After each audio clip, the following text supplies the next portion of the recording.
En San Juan Mixtepec, Oaxaca, entre cerros que se cubren de neblina al amanecer y caminos de pura tierra roja, vivían dos familias que todos respetaban, los García y los Morales. Eran familias viejas, de esas que tienen historia sembrada en la tierra y el apellido marcado en cada poste del pueblo. Juan García era hombre de pocas palabras y manos curtidas por la faena. Cuidaba su rancho como quien cuida el alma. Marta, su mujer, se levantaba antes del sol a rezar frente a un crucifijo de madera, pidiendo por los suyos y por la lluvia que nunca llegaba a tiempo. Su hija Aurora creció entre rosarios y consejos de su madre, de trenzas largas, falda hasta los tobillos y ojos que rara vez se alzaban. Era conocida por su silencio y su obediencia. A un par de lomas de ahí vivían los Morales. Carlos, el padre, era más sereno, pero igual de firme. Sabía leer la tierra y las intenciones de la gente. Carmela, su esposa, tenía fama de tener la mejor mano para el pan de maíz y el corazón más grande de Mixtepec. De sus 3 hijos, Pedro era el responsable. Arturo tenía risa fácil y corazón ligero, y Gonzalo, el más chico, era inquieto como caballo joven. «Compadre, mañana le ayudamos con ese ganado», dijo Carlos mientras se limpiaba el sudor con el sombrero. «Se agradece, compadre», respondió Juan con voz recia, apretándole la mano como se hacía entre hombres. Entre ambas familias no había secretos. Compartían agua de la misma noria, ayudaban en las cosechas y se turnaban para velar en la iglesia cuando alguien del pueblo moría. Aurora y Gonzalo crecieron como hermanos. Jugaban entre las milpas, se trepaban a los guayabos, corrían descalzos tras las gallinas. Pero con el tiempo, algo cambió. Él empezó a mirarla con más pausa, con sonrisa ladeada. Ella, al sentir su mirada, bajaba los ojos y le ardían las mejillas. El pueblo entero apostaba a que algún día serían marido y mujer. Nadie imaginaba que el destino les tenía guardado algo más cruel. Porque a veces la tierra esconde secretos, y el silencio del campo puede ser más ruidoso que cualquier grito. La tragedia ya caminaba entre ellos, callada, lenta, como sombra que no da aviso. El tiempo fue pasando como viento entre cañales, y lo que antes era inocencia se volvió deseo. Aurora ya no jugaba entre las milpas, ahora salía con el cántaro en mano, buscando excusas para cruzarse con Gonzalo. Él, más suelto de lengua que de juicio, sabía leer en su mirada lo que ella no se atrevía a decir. «Te traje leña pa' tu mamá», dijo Gonzalo una tarde, dejando el montón junto a la puerta. «Mi mamá no pidió nada», respondió Aurora bajando la vista. «Pues yo tampoco te pedí permiso pa' quererte», comentó Gonzalo con una sonrisa ladeada, y así se fueron enredando, entre palabras sencillas y miradas largas. Él la esperaba en el borde del río, donde el agua apenas murmuraba y el monte los escondía. Las tardes comenzaron a oler distinto, a deseo guardado. Y fue en una noche tibia, con luna cubierta de nubes y grillos cantando en lo hondo del monte, que Aurora, temblando, le entregó su inocencia. Creyó en sus promesas, en su mirada. Los días que siguieron fueron confusos. Aurora ya no dormía igual. Sentía el cuerpo distinto. El retraso llegó primero, luego los mareos y el miedo. «Gonzalo, creo que estoy encinta», susurró Aurora una mañana con los ojos llenos de agua. «No tengas miedo, Aurora», dijo Gonzalo tomándola de las manos. «Yo voy a responder». Pero su voz no tenía firmeza, temblaba por dentro, aunque sonriera por fuera. Juan, viejo como era, notó el cambio. Una tarde, al verla caminar más lento, supo la verdad. No hizo preguntas.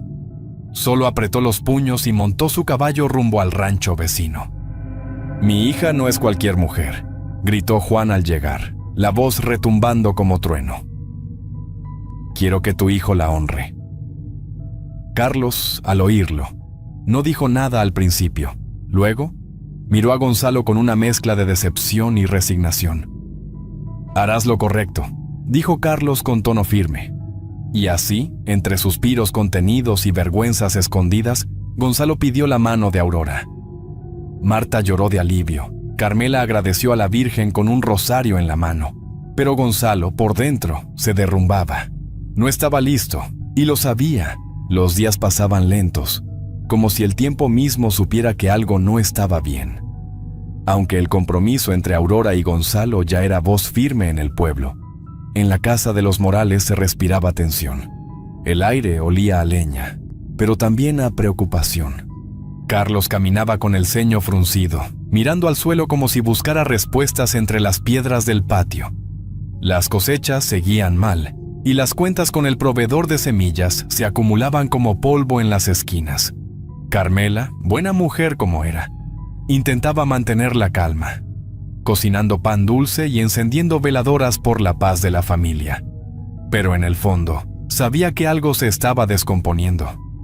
Pedro y Arturo seguían trabajando como siempre, partiendo leña, cuidando el ganado, ajenos al peso que su padre cargaba en silencio.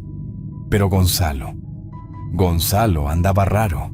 Ya no pasaba por la casa de los García, ni buscaba a Aurora en el río. A veces se le veía solo, mirando el horizonte como si quisiera estar en otro lugar. Una noche, cuando el rancho dormía, Carlos se sentó junto al fogón con su esposa. Las llamas alumbraban apenas sus rostros. «Tenemos que vender el rancho y largarnos», susurró Carlos con voz grave. «Si Gonzalo se casa, nunca podremos salir de estas deudas». Carmela, que amasaba pan con las manos llenas de harina, se quedó quieta. Tragó saliva. «¿Y Aurora?», preguntó apenas, con los ojos llenos de duda. «Aurora no es nuestra responsabilidad», contestó Carlos mirando al fuego. «No podemos quedarnos aquí a ver cómo todo se nos viene abajo». Carmela bajó la vista. Su corazón tembló, pero no dijo más. Y así empezó la traición silenciosa. Carlos vendió animales sin avisar, escondió los papeles del terreno y apartó dinero en un costal viejo que guardaba bajo su cama. Gonzalo, sin discutir, aceptó el plan. Sentía que todo se le venía encima. Boda, trabajo, hijo. Nada de eso lo hacía sentir hombre, solo preso. Mientras tanto, Aurora bordaba su vestido con listones blancos y esperanza en los ojos. Marta ayudaba en silencio, rezando para que todo saliera bien. Juan, sin embargo, andaba inquieto. Veía a Carlos con ojos desconfiados. Algo no cuadraba. «Ese silencio no es normal», murmuró una tarde Juan a su mujer. «Los Morales esconden algo, y yo lo voy a averiguar». La mentira crecía como tormenta en el cielo, y el pueblo, sin saberlo, estaba a punto de ser testigo de una traición que dejaría huella. El amanecer cayó sobre el pueblo como un suspiro helado. Los gallos cantaban entre sombras, pero en el rancho de los Morales reinaba un silencio espeso. Ni el perro ladraba, ni el humo del fogón se alzaba. Solo la tierra, removida por llantas, hablaba en voz baja. Carlos se había levantado antes que el sol. Ya no había dudas en su rostro, solo prisa. Vendió las últimas herramientas al compadre de San Pedro y ocultó el dinero en su camisa. Había planeado todo con cuidado, como quien carga con culpa, pero no quiere mirar atrás. «Vámonos ya», ordenó Carlos apretando los dientes. «No quiero que nadie nos vea». Pedro y Arturo, confundidos pero obedientes, subieron los costales y las jaulas vacías a la camioneta vieja. Carmela, con el alma rota, metió las últimas cobijas mientras Gonzalo echaba una última mirada al rancho. La camioneta arrancó con un rechinido seco y se perdió por la vereda de terracería, dejando atrás una nube de polvo y una historia sin cerrar. Horas después, Aurora llegó con Marta, cargando un canasto con pan dulce y ojos llenos de ilusión. Tocó la puerta y nadie respondió. Empujó suavemente y la encontró abierta. El rancho estaba revuelto, sillas volteadas, fogón apagado, la Virgen del pasillo sin su vela. ¿Dónde están, hija?, preguntó Marta mirando todo con angustia. Aurora se quedó quieta, como si el alma se le hubiera ido de golpe. Tocó una taza rota en el suelo y supo la verdad. «Se fueron», susurró con la voz hecha a pedazos. Juan llegó poco después, con paso rápido y el sombrero bajo. Un vecino lo había llamado al ver la casa vacía. Miró todo en silencio. Luego apretó los puños. «Nos dejaron como si fuéramos basura», dijo Juan con voz ronca. «Esto no se queda así». El pueblo no tardó en enterarse. Las lenguas se soltaron en la tienda, en la iglesia, en la fila de las tortillas. La historia cambió de boca en boca, pero el hecho era uno solo. Los Morales se habían ido sin avisar, dejando una promesa rota y una joven con el corazón hecho trizas. Esa mañana, el aire se volvió más frío. La vergüenza y el enojo se colaron por las rendijas de la casa de los García. La amistad de años, tejida con favores y pan compartido, se deshizo sin decir adiós. Y en medio del polvo que dejó la camioneta, Aurora comprendió que el amor no siempre salva. A veces, también traiciona. Tras la huida de los Morales, Aurora quedó sola. Sola con su panza creciendo y con el peso de las miradas clavadas como cuchillos. El pueblo que antes la saludaba con cariño, ahora bajaba la voz cuando ella pasaba. Todos murmuraban y el aire se sentía envenenado. «Pobrecita», susurraban unas mujeres desde la tienda. «Pobrecita nada», respondían otras con la boca torcida. Se dejó llevar como si fuera cualquier cosa. Aurora caminaba con el rebozo apretado al pecho, los ojos al suelo, los labios resecos de tanto callar. Cada palabra le cortaba por dentro. Cada suspiro era una carga más. Marta, firme pero dolida, la defendía en silencio. Rezaba por ella en las madrugadas, le ponía ungüento en los pies hinchados y le hablaba del amor de la Virgen como consuelo. Juan, sin embargo, no hablaba mucho. Caminaba por la casa como toro encerrado, tragándose la furia. El desprecio del pueblo le calaba más que el sol de las 12. «Tú no merecías esta vergüenza», dijo Juan una noche, mientras le acercaba una taza de té a su hija. «Yo lo amaba, papá», sollozó Aurora, limpiándose las lágrimas con la manga. «Yo de veras lo amaba». Juan se quedó callado, con el rostro endurecido y la mirada perdida en el fuego del fogón. Los meses pasaron lentos, con cada día más pesado que el anterior, y un amanecer de lluvia fina, Aurora dio a luz en su cuarto, con la ayuda de una partera vieja que ni quiso cobrarle. El niño se llamó Mateo. Nació fuerte, con el llanto recio y los ojos profundos, igualitos a los de Gonzalo. Pero en el pueblo nadie trajo pan ni cobijas. Nadie cruzó la puerta con bendiciones. Al contrario, se oía por las esquinas: «Ese niño es hijo del pecado». Juan, al escuchar aquello en la cantina, sintió como si le escupieran en la cara. Tragó el coraje, pero no lo olvidó. «Un día voy a limpiar tu nombre, hija», murmuró Juan mientras mecía al niño en brazos. «Te lo juro por la tierra que piso». Y fue ahí, en el rincón más callado de su alma, donde algo oscuro se encendió. Ya no era dolor, ni vergüenza. Era otra cosa. No era justicia lo que buscaba. Era venganza. Después del nacimiento de Mateo, Juan dejó de dormir tranquilo. Cada vez que escuchaba un murmullo del pueblo, o veía a Aurora arrullando al niño con los ojos cansados, el coraje volvía a crecerle por dentro.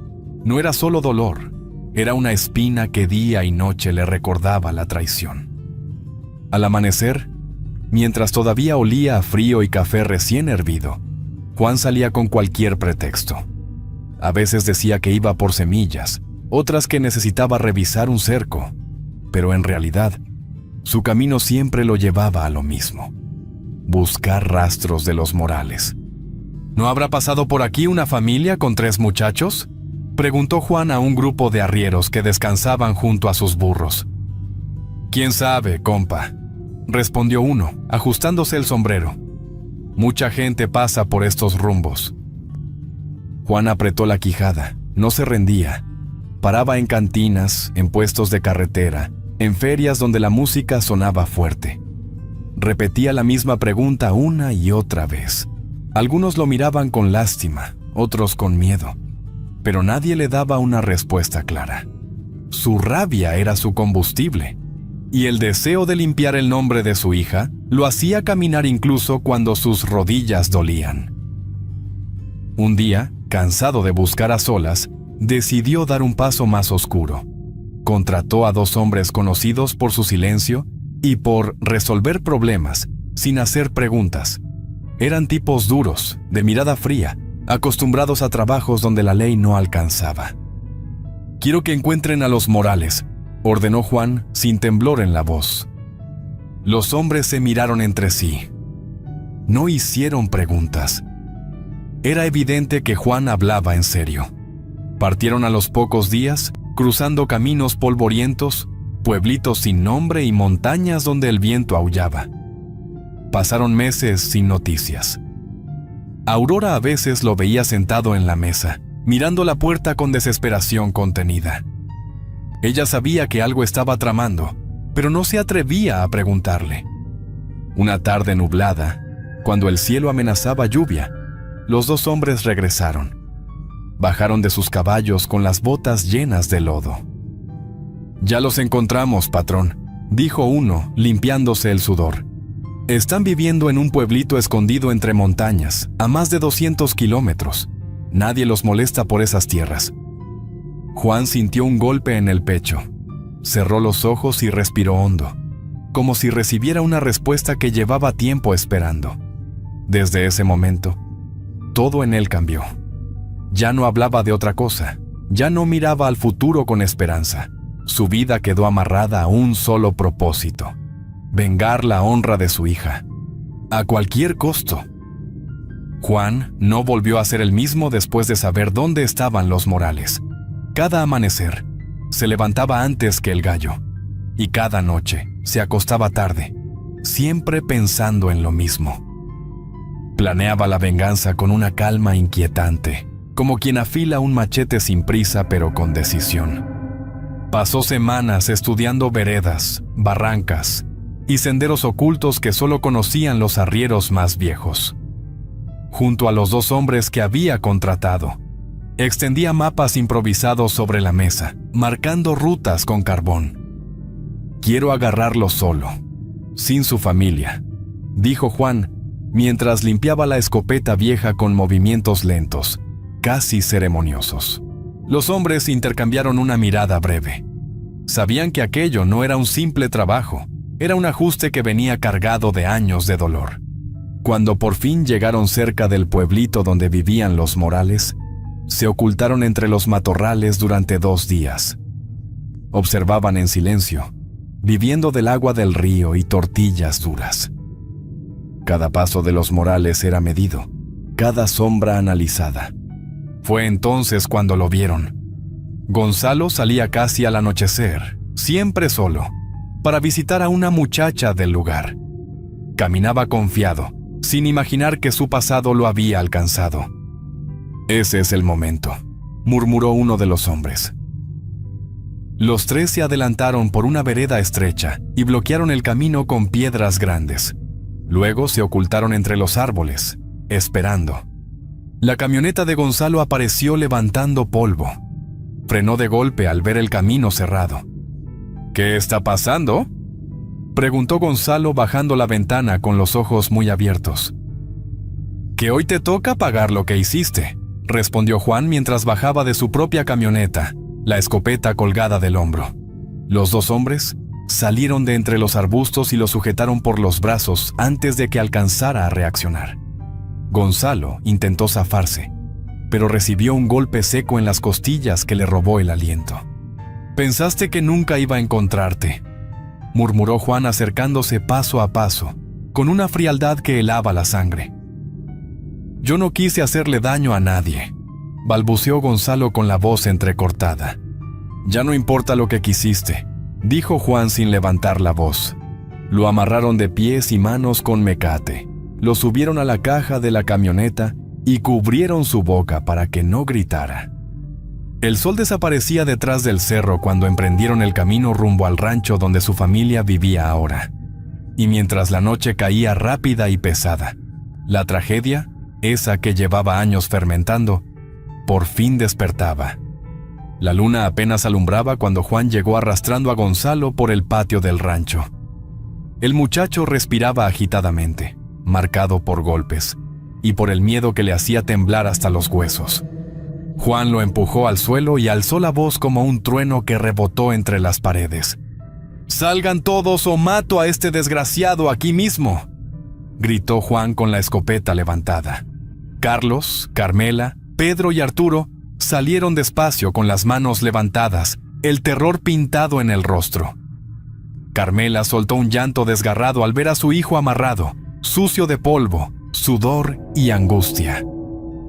«¿Qué hiciste, hijo?», preguntó Carmela con la voz quebrada. Yo no quise», murmuró Gonzalo tragando saliva. Juan lo tomó del cabello y le levantó la cara para obligarlo a mirarlo. «Esto es lo que pasa con quien mancha la honra de mi sangre», dijo Juan con un tono que hacía temblar hasta la tierra. Nadie alcanzó a reaccionar.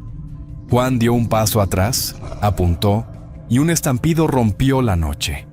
Pedro cayó muerto sin decir palabra. Carmela gritó «¡No!», mientras el eco del disparo seguía suspendido en el aire. Arturo intentó retroceder, pero Juan volvió a levantar la escopeta. Otro tiro retumbó. Arturo cayó de rodillas y se desplomó.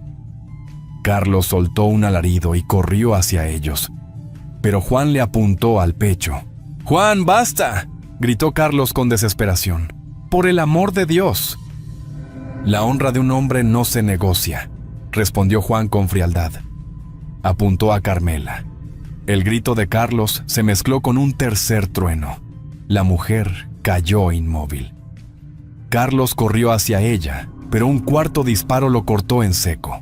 El silencio que siguió fue más terrible que los tiros. Solo quedó Gonzalo temblando, mirando a su familia tendida en la tierra. «Toda tu familia ya está muerta», susurró Juan al oído de Gonzalo. «Pero aún falta lo principal». «No me mate, por favor», suplicó Gonzalo rompiéndose por dentro. Juan bajó lentamente la escopeta y caminó hacia él. «Primero vas a sentir todo el dolor que mi hija sintió», dijo Juan con voz baja y sin alma. Los dos hombres que acompañaban a Juan sujetaron al muchacho. No hubo gritos desgarradores ni escenas ruidosas, solo golpes secos, el sonido del cuerpo contra la tierra y la respiración entrecortada de Gonzalo, que se iba apagando poco a poco. Cuando Gonzalo ya no pudo hablar ni levantar la mirada, Juan tomó aire, apuntó la escopeta por última vez y la noche se tragó el sonido final. La tragedia, la que llevaba fermentándose desde hacía años, finalmente había caído sobre todos ellos. Antes de marcharse, Juan roció aceite viejo en las paredes del rancho y le prendió fuego con una antorcha improvisada. Las llamas subieron sin gritar, como si también supieran guardar silencio. Cuando el sol apenas clareaba, el humo todavía salía de entre las ruinas. Los cuerpos yacían sobre la tierra seca, envueltos en ceniza y con el olor a pólvora pegado en el aire. Don Fenicio, compadre viejo de los Morales, pasaba por ahí rumbo a su parcela. Al ver la camioneta de Juan alejándose por la vereda, sintió un frío extraño en el pecho. «¡Carlos! ¡Carmela! ¡Muchachos!», gritó al ver los cuerpos tirados a lo lejos. Al acercarse, las piernas se le aflojaron. Se llevó la mano al sombrero y se quedó ahí, pálido como cal. «¡Santa Madre bendita!», susurró apenas, sintiendo que el alma se le caía al suelo. Montó su burro y cabalgó sin descanso hasta la comandancia del pueblo vecino. Entró sin aliento, empapado en sudor. «¡Juan García los mató a todos!», gritó con la voz hecha trizas. Los policías se miraron con ojos abiertos. De inmediato armaron un operativo. La noticia corrió por el pueblo como viento oscuro, metiéndose en cocinas, en corrales, en la iglesia. Aurora estaba amamantando a Mateo cuando vio a su padre entrar. Venía sucio, con la ropa tiznada y los ojos perdidos. «Hija, ya nadie va a humillarte», dijo Juan como quien cree haber hecho justicia. Marta lo miró sin decir palabra. Se cubrió el rostro con las manos y comenzó a llorar. No fue un llanto de tristeza común, era uno que quemaba por dentro. El entierro de los Morales fue silencioso. No hubo banda ni rezanderas. Solo don Fenicio, de pie junto a las tumbas, se animó a decir unas palabras. Juan huyó hacia las montañas antes de que la policía llegara al rancho. Llevaba solo una mochila vieja, una cobija gruesa y una estampa desgastada de la Virgen de Juquila. Se internó por caminos que solo las bestias conocían, alejándose cada vez más del mundo. Pasó meses escondiéndose en cabañas olvidadas, cuevas húmedas y corrales vacíos donde el viento ululaba como si los muertos caminaran cerca. Dormía poco, comía menos, y las noches lo deshacían. A veces, cuando cerraba los ojos, escuchaba pasos entre los pinos. Veía sombras pegadas a las paredes y oía voces que parecían salir de la tierra misma, voces que murmuraban su nombre con dolor y rabia. «Yo lo hice por mi hija, por su honra», repetía Juan con los ojos vidriosos y la escopeta entre las manos. Pero la culpa lo seguía como perro flaco. Una madrugada creyó escuchar el llanto de Carmela. Otra noche, el grito ahogado de Pedro. Y más de una vez, la figura de Gonzalo parecía acercarse entre los árboles, con el pecho abierto y la mirada acusadora. «¡Déjenme! ¡Déjenme en paz!», gritaba Juan golpeando la tierra con los puños. «Yo no soy un asesino». Pero sí lo era. Después de casi 2 años vagando entre barrancos y pinos, una patrulla logró ubicarlo. Estaba en una cabaña vieja, envuelto en harapos, con la piel pegada a los huesos. «Juan García, salga con las manos en alto», gritó un oficial desde afuera. Juan se levantó tambaleando. Su alma ya estaba rota, pero el orgullo seguía vivo. «No voy a rendirme. Prefiero morir que ser detenido», respondió levantando la escopeta. El primer disparo fue suyo, el segundo también, pero uno de los policías cayó herido y la respuesta no se hizo esperar. Una bala le atravesó el pecho. Juan cayó hacia atrás, con los ojos fijos en el cielo gris y frío. «Por mi hija», susurró, y el aire se le escapó como último perdón. El pueblo quedó marcado para siempre. Aurora, Marta y Mateo vivieron con el peso de un apellido manchado de sangre, vergüenza y sombras que jamás descansaron.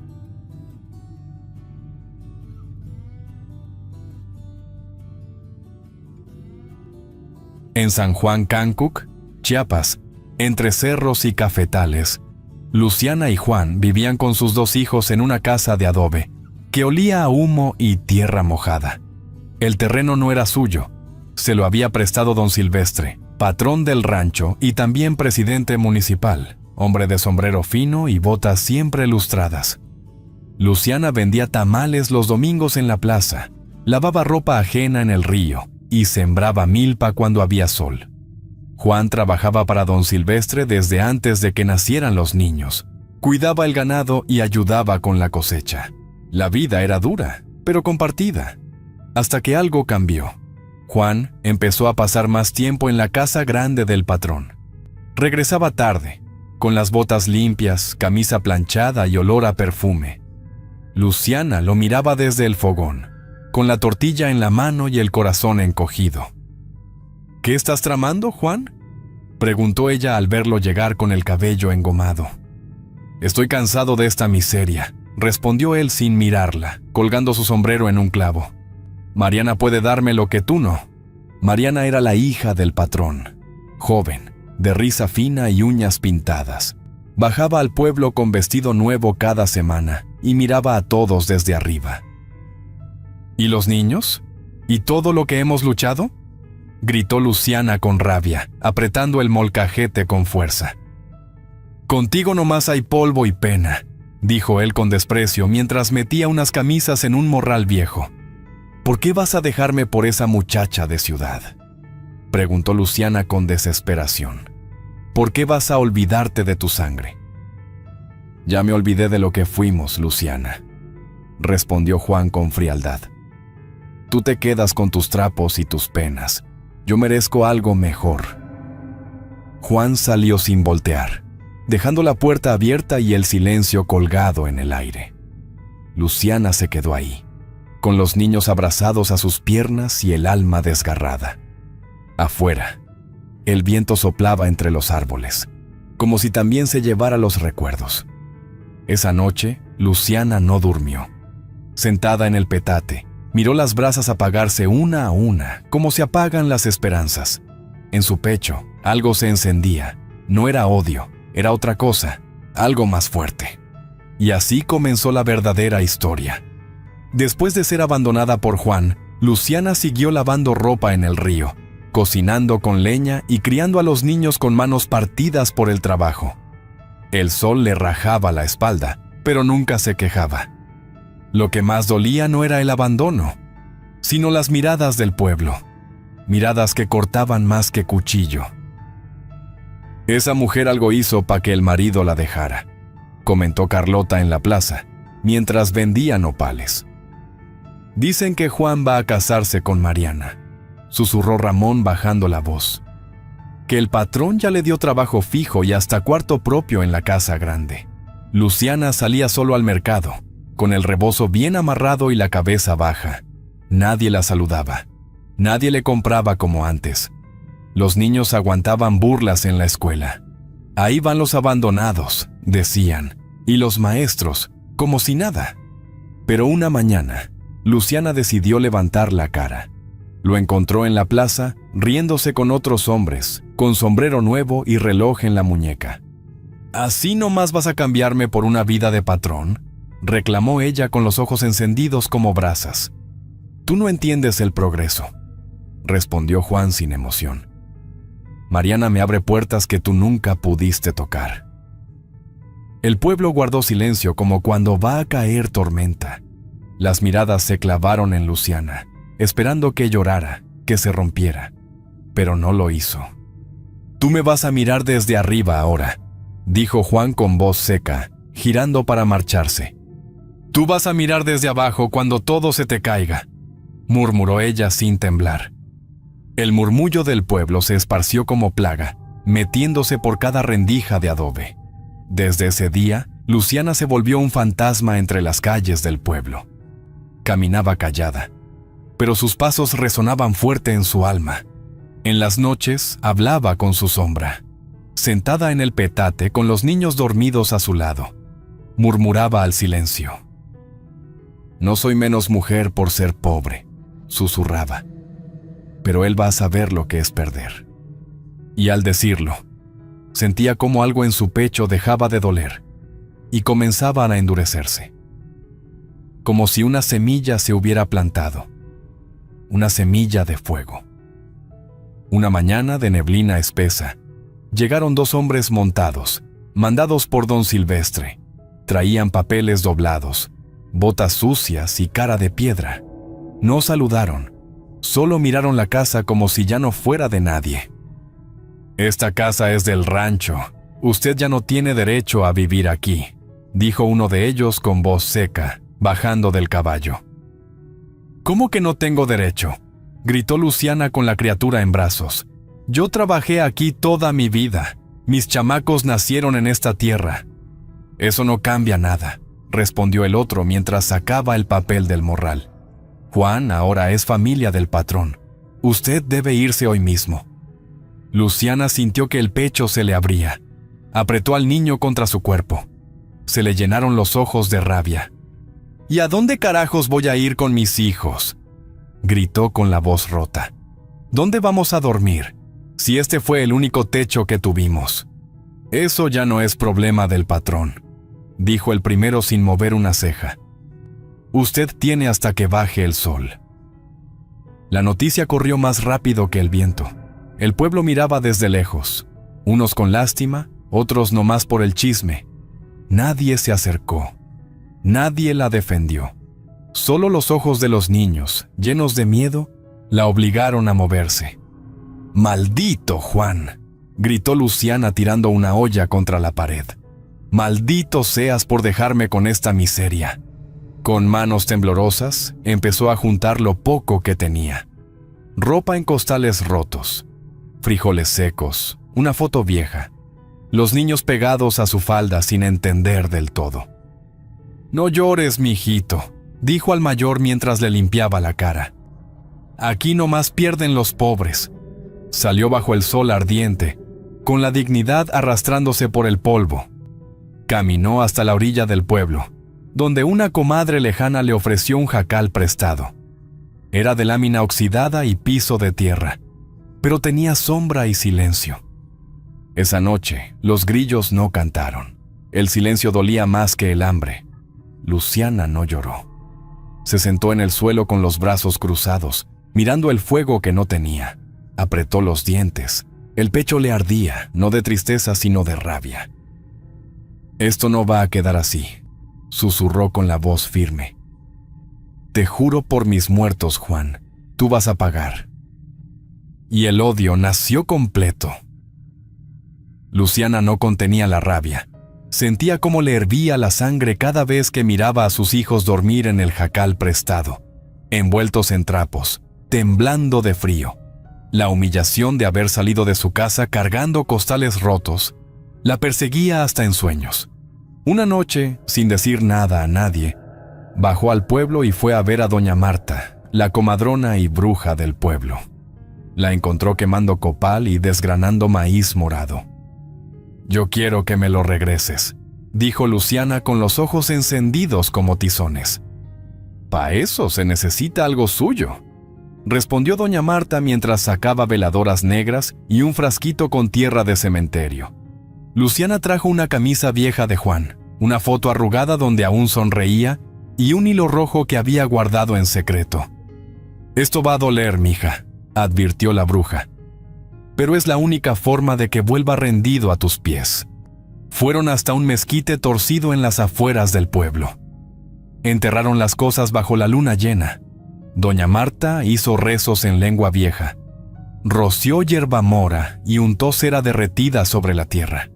El viento soplaba fuerte, como si también quisiera hablar. Luciana volvió al jacal con el corazón palpitando. Esperó 2 días, luego 3, luego una semana, pero Juan ni se asomaba. Ni un sueño, ni una señal. Nada. «Ese hombre tiene el cuerpo cerrado», explicó doña Marta con cara de enojo. «El dinero y la ambición lo tienen embrujado de otro modo. Eso es cosa del patrón». Luciana lloró, pero no de tristeza. Lloró de rabia porque ni la brujería daba resultado, ni la magia quería ayudar a una mujer pobre. «Yo no quiero su amor, doña Marta», dijo apretando los puños. «Yo quiero que sufra, que le duela como a mí». La bruja la miró en silencio, sabiendo que ese deseo no venía del corazón, sino del alma herida. Pero la brujería no respondió. Las velas se apagaban solas. El copal no ardía, las palabras se enredaban en el aire. Nada era suficiente contra el poder del patrón. Nada vencía el dinero, ni siquiera la furia de una madre. Solo quedaba esperar, o hacer justicia con las propias manos. Y Luciana empezaba a inclinarse por lo segundo. El día del compromiso entre Juan y Mariana, la casa grande estaba vestida de fiesta. Había flores blancas, papel picado y músicos con sombreros altos afinando sus guitarras. Todo el pueblo había sido invitado, menos Luciana. Pero ella fue de todos modos. Caminó bajo el sol, con los pies hinchados, el cabello suelto y la mirada clavada al frente. Nadie se atrevió a detenerla, ni los hombres del portón, ni las sirvientas que la vieron llegar. «¡Juan!», gritó con la voz rajada de dolor. «¡Sal, cobarde! ¡Sal y mírame a los ojos!». Los músicos callaron. La risa se apagó. Todos los invitados voltearon. Mariana salió al balcón con su vestido nuevo y la boca pintada de rojo. «¿Quién es esa mujer?». Preguntó con desdén, mirando a todos como si la respuesta fuera obvia. Juan bajó las escaleras con paso lento, acomodándose la camisa, con la cara tensa como si cargara una vergüenza vieja. «Vete, Luciana», dijo sin mirarla directo. «Estás dando lástima delante de todos». «¿Lástima?», repitió ella con la voz temblando. «Yo te di hijos, te di comida, te di techo cuando no tenías ni en qué caerte muerto. Contigo no tenía futuro», respondió él con firmeza sin bajar la mirada. «Ya no me da pena decirlo. Eres pasado. Yo ya soy otro hombre». «Eres un traidor», gritó Luciana con el pecho a punto de estallar. «Un malagradecido que se vendió por un perfume barato y una cama prestada». La gente empezó a murmurar, unos con incomodidad, otros riéndose por lo bajo. Las risas eran cuchillos. «Mírenla nomás», dijo Mariana desde arriba. «Vino descalza a arruinarme la fiesta. ¡Qué vergüenza!». Luciana quedó de pie, con los puños apretados, sin moverse. Los ojos le ardían, pero no dejó caer una sola lágrima. Su cara era de piedra, su alma de volcán. Sin decir más, se dio la vuelta y caminó entre la gente. Nadie le abrió paso, nadie la consoló. Solo el sonido del vals que volvió a tocar detrás de ella, como si nada hubiera pasado. Esa noche, Luciana no habló, no comió, no lloró. El odio que le crecía en el pecho ya no era llanto contenido, era fuego puro, y el fuego, tarde o temprano, siempre busca quemar algo. Al día siguiente del compromiso, Luciana caminó bajo la sombra de los árboles, con la cara endurecida como piedra vieja. Fue directo a la casa de doña Marta, con pasos firmes, y el alma hecha trizas. «Ya no quiero amarre», dijo con los dientes apretados. «Quiero algo que acabe». Doña Marta la miró sin parpadear. Dejó de moler las hierbas y levantó la ceja. «Esto no es juego, Luciana. Es veneno de verdad. Mata sin ruido, sin gritos». «Nada en mi vida ha sido juego», respondió ella con voz ronca. «Ni la pobreza, ni el abandono, ni el desprecio». La bruja fue hasta un rincón oscuro. Sacó un frasquito envuelto en trapo negro. «Una sola gota basta. No hay vuelta atrás». Luciana lo escondió en su rebozo y salió sin decir más. El cielo se nublaba como presintiendo lo que venía. Bajó al mercado donde doña Carmen, madrina de Mariana, vendía galletas caseras con moño y papel de colores. «¿Me da un frasco de galletas, doña Carmen?», preguntó Luciana con voz dulzona. «Es pa' mis chamacos, traen antojo». Doña Carmen sonrió sin sospechar. Decoró la tapa como siempre, con flor seca, cinta roja y una etiqueta escrita a mano. «Con cariño, Carmen». De regreso en el jacal, Luciana se sentó con calma. Abrió la caja, metió el frasquito entre las galletas, lo cerró con cuidado y lo envolvió en una tela blanca, bien limpia como si fuera un regalo de bautizo. Buscó a un peón del rancho, uno que odiaba al patrón casi tanto como ella. Le habló al oído con firmeza. «Lleva esto y entrégalo a Mariana», ordenó Luciana sin titubear. «Diles que es regalo de su madrina. Ya está firmado». El hombre asintió y partió sin hacer preguntas. Esa tarde, Mariana recibió la caja con una sonrisa. «¡Ay! Mi madrina nunca se olvida», exclamó mientras metía una galleta a la boca. Comió 3, tal vez 4. A medianoche, empezó a sudar frío. Su cuerpo se retorcía, gritaba como si le arrancaran el alma. Los sirvientes corrían, nadie entendía.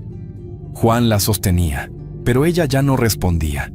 Al amanecer, Mariana yacía sin pulso en la cama grande. Desde su jacal, Luciana escuchó los rumores llegar como viento. No sonrió, no lloró, solo murmuró. «Ahora sabes lo que se siente». El velorio de Mariana fue silencioso y breve. No hubo cantos ni rezos largos, solo el olor a flores marchitas y miradas esquivas. Don Silvestre se sentó en la cabecera de la caja con los ojos rojos y la cara más arrugada que nunca. Fue esa mujer, malnacida, dijo entre dientes, apretando el bastón. Luciana la envenenó y nadie la toca. Todos en este maldito pueblo son cobardes.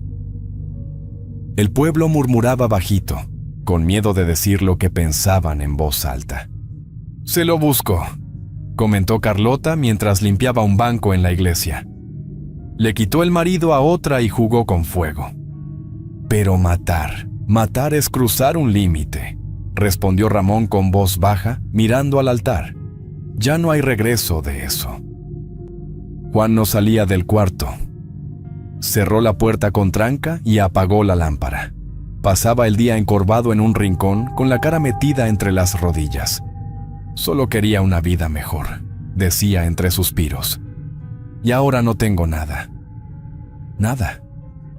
Don Silvestre estaba echando chispas. Fue hasta la presidencia municipal, habló con el juez del pueblo y con los ayudantes del comisariado ejidal. «Quiero justicia, chingao», reclamaba con el puño en la mesa. Pero no había pruebas. Nadie vio nada. El pote se lo había tragado la tierra. Doña Carmen juró que ella no mandó nada. «Yo no sé de qué me habla, compadre», decía Carmen nerviosa. Y el peón que llevó el encargo desapareció. Nadie volvió a saber de él. Luciana no fue al entierro. Se quedó en su jacal, en silencio, lavando ropa con jabón de piedra y bañando a los niños con agua de pozo. «Ustedes no tienen la culpa», le susurró mientras los abrazaba. Pero alguien tenía que pagar. El pueblo se partió en dos. Algunos la miraban con respeto, otros con miedo. Nadie se atrevía a acercarse. Cuando pasaba por la plaza se hacía un silencio espeso, como si el aire se negara a moverse. «Dicen que no llora», murmuraban unas señoras. «Dicen que ya está muerta por dentro», decían otras. El padre Eusebio la mencionó en misa, sin decir su nombre. «El alma que guarda odio se quema solita», predicó mirando al suelo. «Y no hay agua bendita que la apague». Pero Luciana no se quemaba, se endurecía, se volvía piedra, volcán, raíz enterrada. El silencio alrededor de ella empezó a fermentar como masa olvidada. Algo se cocía en el aire, algo que no tenía forma todavía, pero que olía a destino torcido. Y el pueblo lo sentía, aunque nadie se atrevía a decirlo en voz alta. Luciana no había dormido en 2 noches. Se sentaba con la espalda contra la pared de tierra, mirando a sus hijos como si fueran lo último bonito que le quedaba en el mundo. Dormiditos, con la boca entreabierta y el cabello revuelto, tan ajenos a la porquería que la vida les había escupido encima. Una vela temblaba en el rincón, lanzando sombras como fantasmas. Luciana murmuraba bajito, como si rezara, pero no era oración. Era veneno lo que cocinaba en la cabeza. «Él sigue allá, durmiendo calientito con su nueva vida», susurró con rabia contenida. «¿Y yo? ¿Yo aquí? ¿Y por qué no? ¿Por qué no devolverle la misma mierda que me tragó viva?» Se levantó con los ojos rojos, secos como brasas. Encendió el fogón, cocinó atole con azúcar y con manos firmes vertió dentro el mismo veneno que había matado a Mariana. Sirvió tortillas calientes, acomodó la mesa, limpió con una tela húmeda. Luego respiró hondo y llamó con voz cantadita. «Despierten, mis cielitos. Hoy vamos a hacer algo bonito». Los niños se levantaron medio dormidos, se frotaron los ojitos y se sentaron frente al plato. «Coman, mis tesoros. Vamos a quedarnos juntitos para siempre», susurró acariciándoles el pelo con ternura. Uno lo miró curioso. «¿Vamos a ir a la feria, mamá?», preguntó con voz chiquita. «Más lejos, mi amor», respondió Luciana tragando saliva. «A donde ya no duele». Mientras los veía tragar, apretaba los puños bajo la mesa. La mandíbula le temblaba, la respiración le costaba. «Te va a doler, Juan, cabrón», dijo entre dientes. «Va a doler tanto que vas a suplicar morirte, como yo suplico todas las noches». Los niños cayeron dormidos uno por uno. Luciana los acostó con cuidado, los tapó con su rebozo más grueso y se quedó ahí, mirándolos. Les besó la frente, sin sollozos, sin drama. Luego tomó un papel arrugado. Con tinta negra escribió: «Tú me destruiste, Juan. Yo te devuelvo el vacío». Lo dejó sobre la mesa, junto al jarro con los restos del atole. Se sirvió el último vaso, lo sostuvo en las manos un rato, miró al techo con los ojos secos como el desierto. «Esto no es locura, es justicia», susurró, y bebió. Juan llegó al jacal con un nudo atravesado en el pecho. Algo le pesaba desde la madrugada, como si un animal se le hubiera sentado en el alma. Empujó la puerta con la palma sudada. El silencio le pegó en la cara. Luciana y los niños estaban acostados, cubiertos con el rebozo. Todo parecía tranquilo. Al principio pensó que dormían. «¿Luciana?», susurró mientras le tocaba la mejilla. Estaba fría, muy fría. «Luciana, no, mis hijos. Dios mío, no», gritó arrancando el rebozo de golpe. Los cuerpos estaban pálidos, tiesos, los labios manchados con rastros de atole seco, los ojitos cerrados, como si soñaran todavía. Juan se tambaleó. En la mesa, un papel temblaba con el viento. Lo tomó con manos temblorosas. «Tú me destruiste, Juan. Yo te devuelvo el vacío». Juan lo leyó en voz alta. Luego lo apretó contra el pecho y soltó un alarido que rasgó el aire como un cuchillo. «¡Ayúdenme! ¡Vecinos, por favor!», rugía como un animal en pena. Tiró el jarro, golpeó la pared con el puño hasta hacerse sangre. Tumbó los trastos, rompió lo poco que había. Cayó de rodillas. Abrazó a los niños, los meció con desesperación. Desde la esquina, doña Marta escuchó los alaridos. Sintió un escalofrío que le recorrió la espalda.